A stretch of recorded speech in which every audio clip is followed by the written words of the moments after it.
Le lieutenant Romain est technicien à l'Institut de recherche criminelle. C'est le spécialiste du vol. Rien ne lui échappe.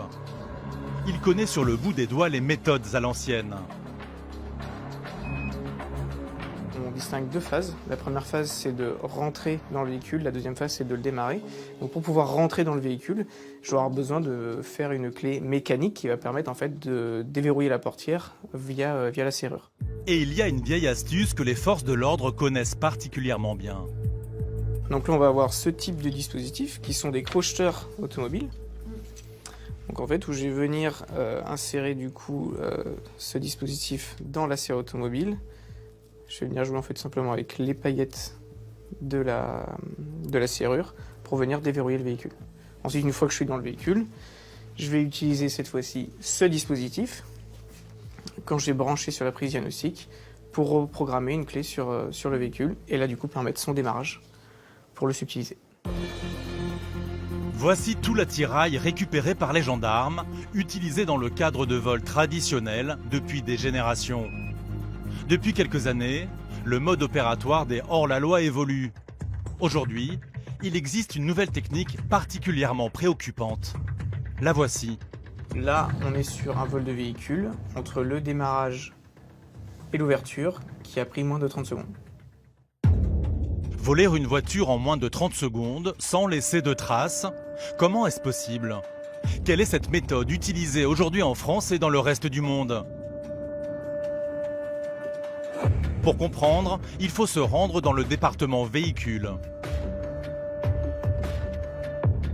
Donc là, la personne qui va rentrer chez elle va déposer les clés près de sa porte d'entrée.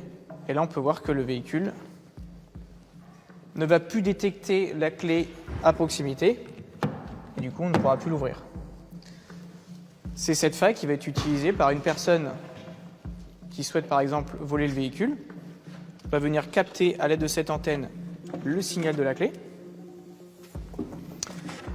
Et grâce à l'autre antenne, la deuxième personne va pouvoir faire croire au véhicule que la clé est à côté d'elle pour permettre son ouverture.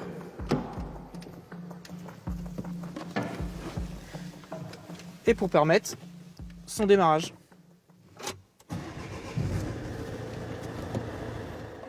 Le mode opératoire a de quoi faire peur. En moins de 30 secondes, on peut ouvrir et démarrer les tout derniers modèles.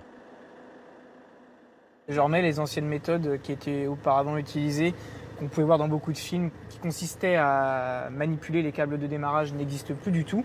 On est passé à des moyens électroniques qui exploitent des failles de sécurité des constructeurs automobiles pour permettre le démarrage et le vol de véhicules.